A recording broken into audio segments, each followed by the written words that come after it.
Coucou Sophie, Salut Vinny, comment vas-tu? ça va, merci et toi? Ça va très bien. Tu sais, euh, dans toutes ces histoires de couple-là, il y a un verset qui revient tout le temps. L'homme quittera son père et sa mère pour s'attacher à sa femme. Est-ce que toi, tu vois ces hommes qui quittent leurs parents pour faire le travail?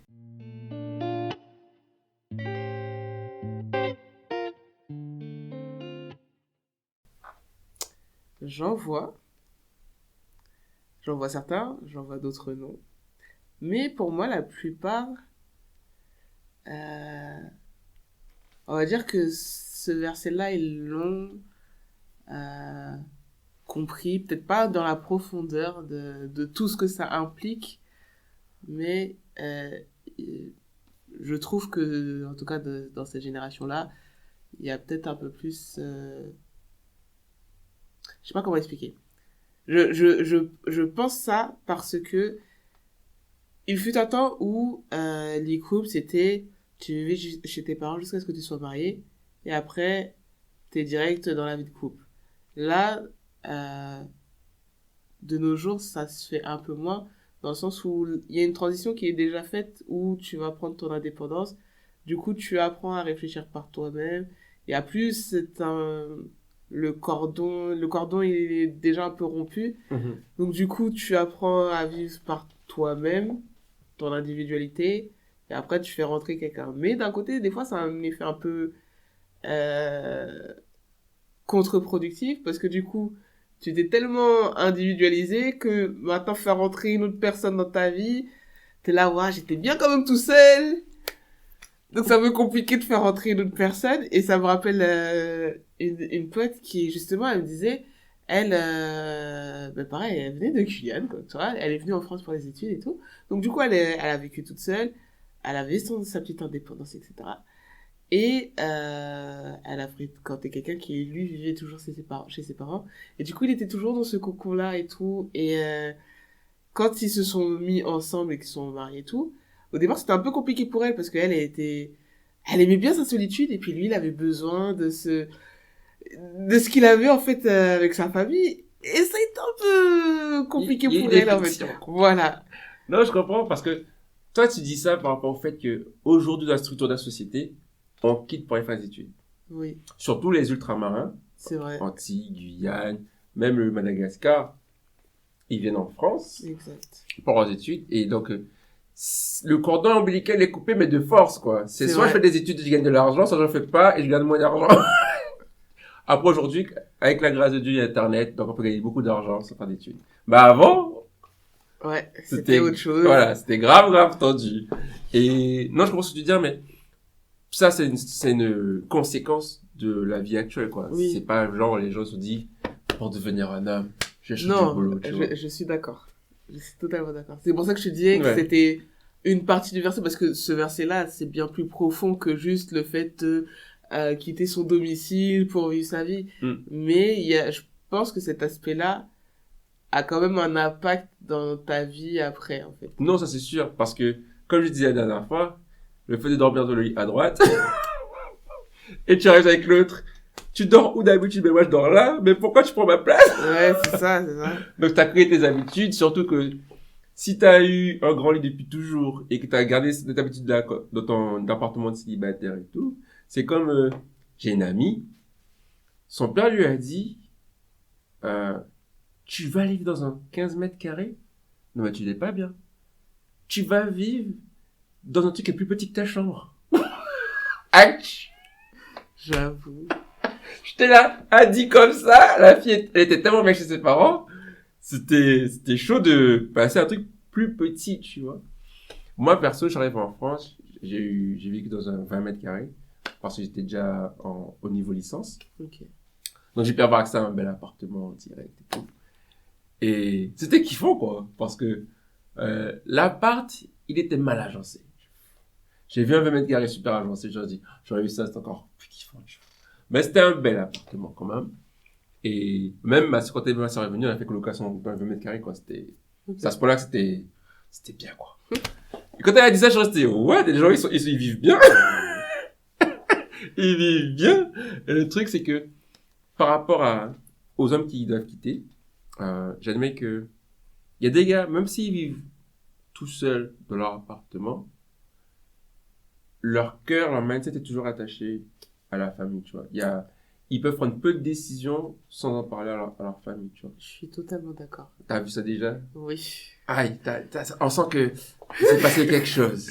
Non, c'est juste une personne avec qui je discutais et tout, et il y avait un petit feeling, etc.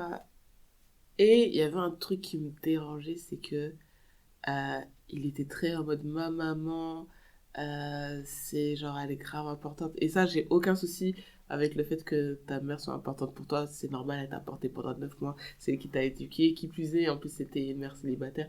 Donc je Wow. comprends l'importance.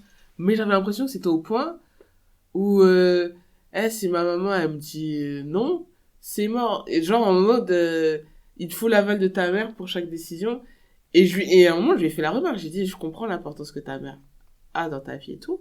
Mais j'ai l'impression que, genre, par exemple, il va y avoir une embrouille entre nous. Direct, tu vas dire, ouais, maman, elle a dit ça, elle a dit ça. J'ai dit, en fait, c'est compliqué, en fait. Il me fait, ouais, mais non, mais elle prendra ta défense si t'as raison et tout. Ouais, mais en fait, ça veut dire qu'à chaque fois qu'il y aura un truc, Elle sera là quand même. voilà. Moi, même si elle prend ma défense, c'est gentil, belle maman, mais en fait, non, le but, c'est que il y ait notre intimité, en fait. Ça veut dire qu'à chaque fois, tout sera mis à découvert, la famille, en fait, sera Toujours au courant. toujours, voilà. Non. Non. Non, je comprends. Et c'est ça le truc, c'est que je pense que c'est surtout ça que le verset veut mettre en avant, c'est qu'il faut pouvoir décider tout seul, en fait. Parce que le vrai point, c'est ce qui caractérise le leader, sa capacité à décider. Mhm. Et ce que j'aime dans le mot décider, il est tellement puissant. J'ai pas toutes les origines en tête là, tout de suite, mais décider, c'est la même famille que génocide. D'accord. Décide, génocide. Il y a le mot tuer dedans, en fait. C'est la même famille que le régicide. Régicide, c'est tuer le roi. Fratricide, c'est la même famille. C'est le mot. En gros, tu dois couper. Quand tu prends l'option A, c'est l'option A. Point final, tu vois. Et c'est ce qui fait qu'on apprécie les leaders qui décident, les décideurs, les leaders. C'est parce qu'ils ont cette capacité-là à dire c'est A et point barre. On se donne les moyens de faire A. Par exemple, Steve Jobs, il était connu pour cette capacité-là, en fait. C'est que il a un projet en tête, tu peux pas dire que ça fonctionne pas. Tu vas trouver un moyen.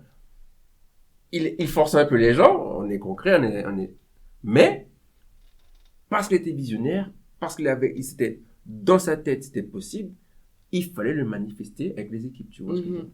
Et ça, tu vois, c'est vraiment, on est toujours impressionné par ça parce que ça donne des résultats, en fait. Et quand justement tu parles il y a un problème entre nous, maman est là, papa est là, t'es là, mais, et gars, t'es l'homme ou t'es pas l'homme? Mais c'est ça, en fait. C'est on règle le problème.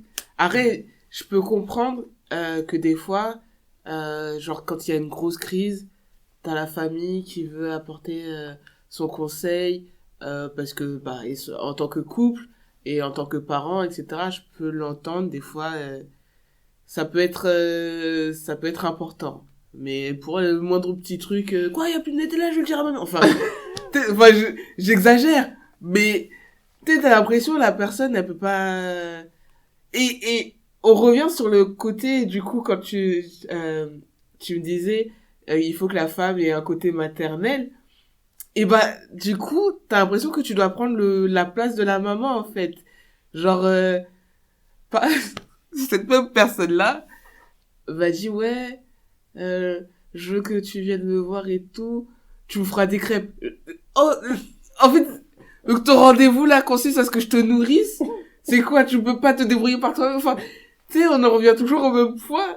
En fait, je pense que c'est ce côté-là où du coup j'étais un peu fermée pour le côté maternel parce que du coup j'ai l'impression que ces personnes-là attendent ce côté-là du maternel. Et bah non. En gros, ils ont pas grandi, quoi. Ils ont pas pris. Exactement.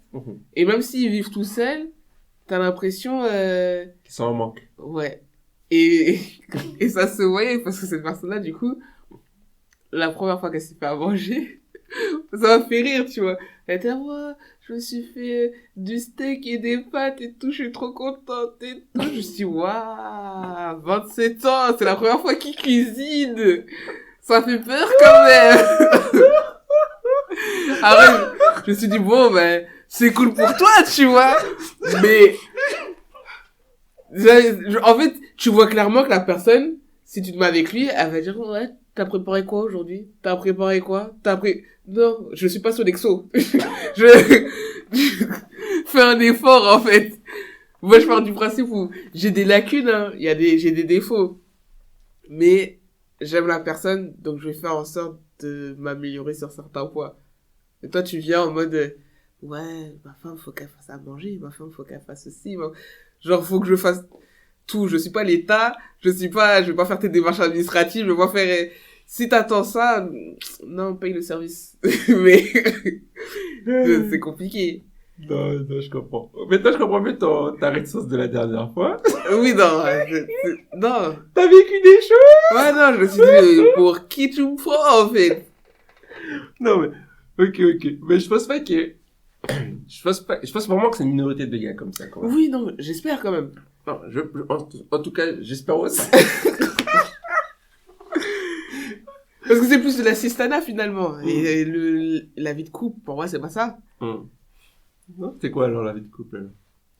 Bah, comme on l'a déjà dit, de toute façon, c'est une personne déjà à part entière. Si tu n'arrives pas à t'assumer toi-même, tu peux pas assumer une relation. Parce que ça veut dire que tu attends de l'autre qu'elle vienne t'assister.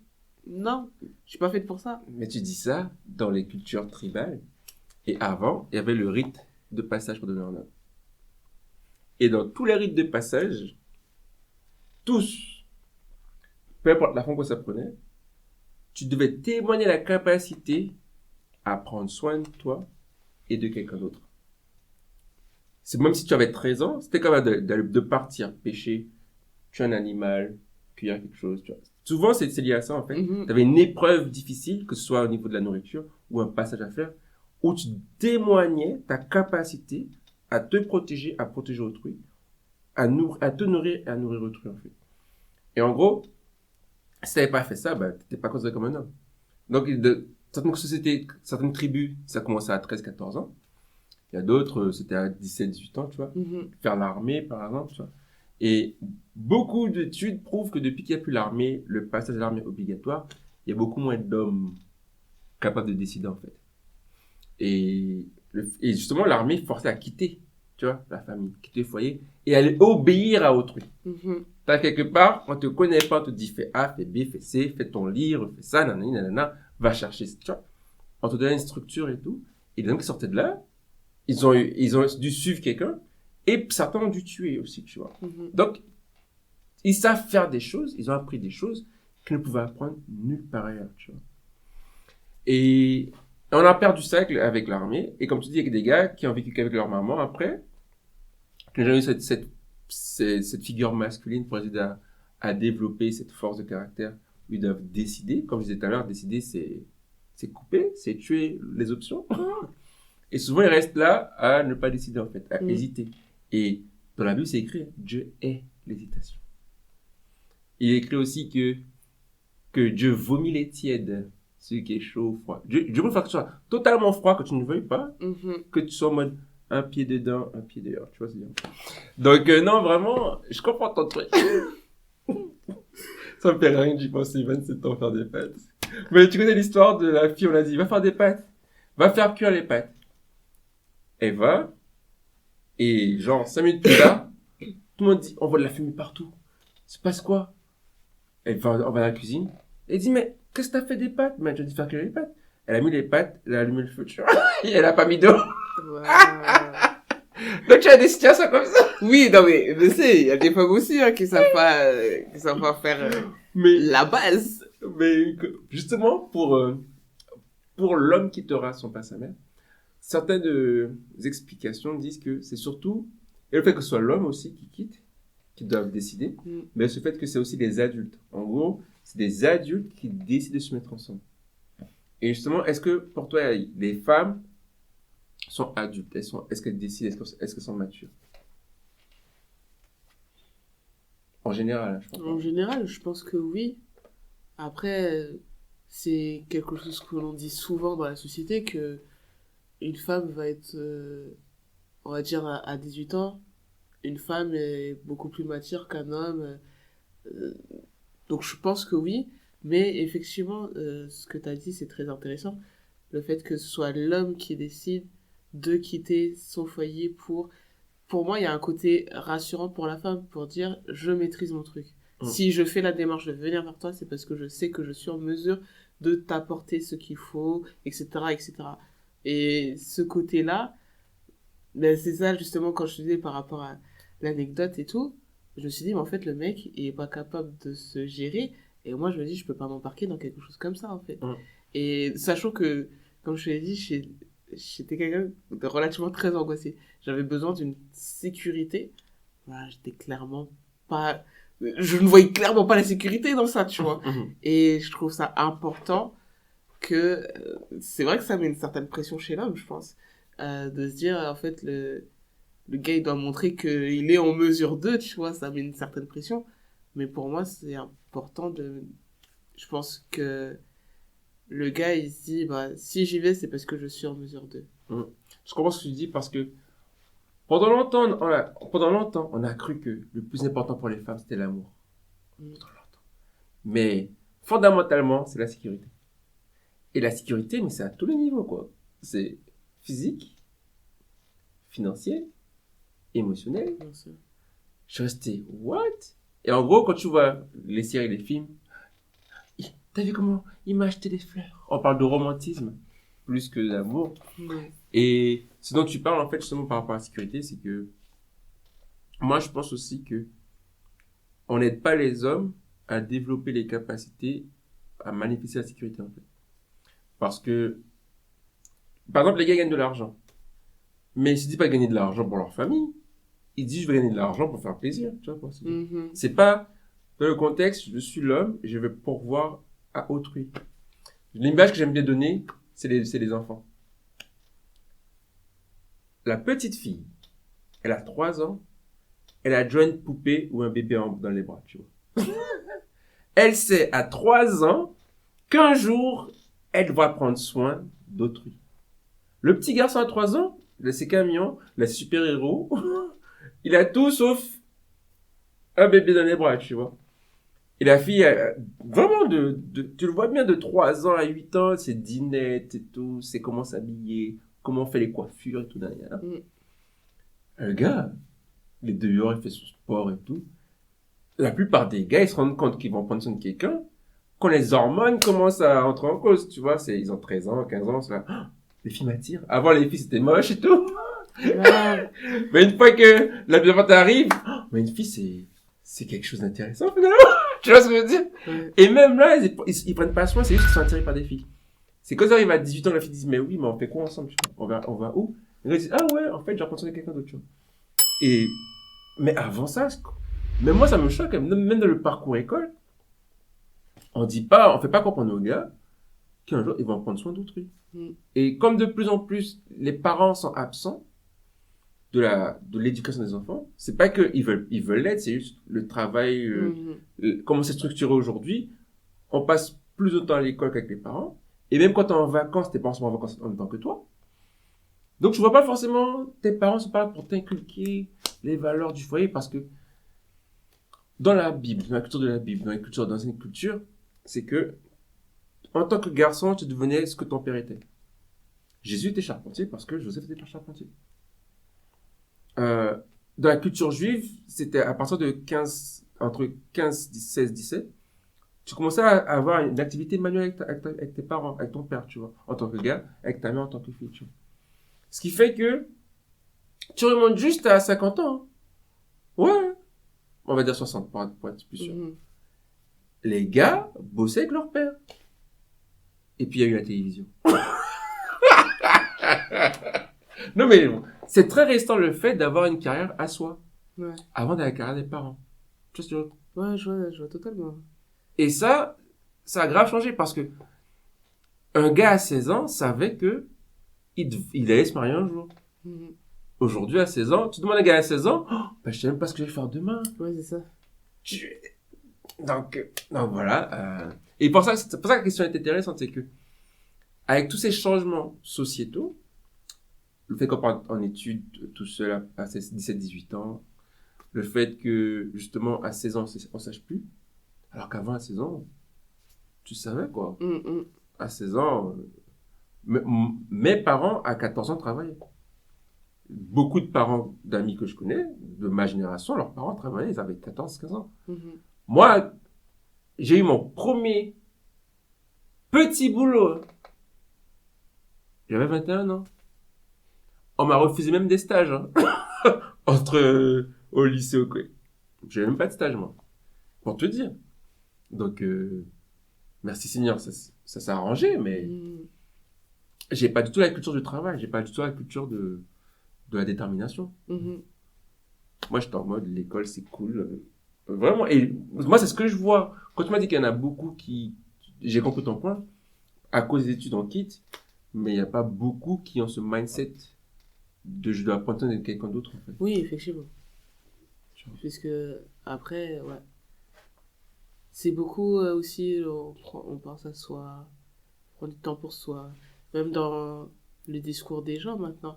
Et j'avais vu un article, alors je sais plus, c'est quelqu'un qui avait apporté son point de vue, qui disait le développement personnel peut être dangereux aussi pour les chrétiens parce que c'est vraiment auto-centré en mode moi, mon surmoi, mon moi, de tout le moi. Et en fait, finalement, tu te détaches bah déjà aussi des relations avec les relations futures, mais aussi même ton appel premier, à savoir te diriger vers les gens, parce que tu es là, c'est pas pour te concentrer, tu es là sur cette terre, pas pour te concentrer sur toi, mais parce que tu dois aussi, enfin ton but premier, c'est d'aller vers les gens, et leur montrer, leur partager l'amour de Dieu, mais t'es là, t'es centré sur toi, quoi. Grave. J'admets que moi aussi, j'ai cette phase hein, où c'était moi d'abord, et même parfois, je me reprends actuellement par rapport à ça, où ma façon de penser, c'était est-ce que moi ça m'arrange? Si ça m'arrange pas, je ne vais même pas réfléchir à la suite. c'est pas en mode est-ce que ça peut aider l'autre? C'est parce que moi ça m'arrange de t'aider, tu vois. Ouais. Et souvent, hein, malheureusement, après, je pense que c'est le propre de l'humain, de voir. Tu fais rarement les choses de manière désintéressée. Je pense que ça aussi, c'est une discipline à avoir, parce que c'est pas dans ta nature de faire les choses de façon désintéressée. Et, et ça peut être je pense que c'est un don aussi. Que c'est clairement pas inné.